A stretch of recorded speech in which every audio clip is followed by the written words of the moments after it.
Hi friends, ഞാൻ മാധവൻ ഷാനവാസ്. എൻ്റെ video skip ചെയ്യാതെ തന്നെ കാണുക, ലൈക്ക് ചെയ്യുക, ഷെയർ ചെയ്യുക, കമൻറ്റ് ചെയ്യുക. ഇതുവരെ സബ്സ്ക്രൈബ് ചെയ്തിട്ടില്ലാത്തവർ സബ്സ്ക്രൈബ് ചെയ്യുക. ഇത് മലയോര മേഖലയിൽ ധാരാളമായിട്ട് കാണുന്ന ഒന്നാണ്.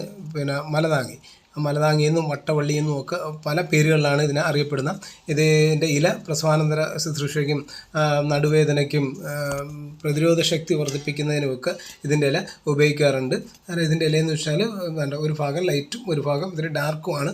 അതിനാൽ ഇത് ഞാൻ എടുത്തു പറയുന്നതെന്ന് വെച്ചാൽ ഇതുമായിട്ട് സാമ്യമുള്ള പല ഇലകളുമുണ്ട്. അതിപ്പോൾ അമൃതിൻ്റെയൊക്കെ ഇലകൾ ഇതുമായിട്ടൊക്കെ സാമ്യമുള്ളതുണ്ട്.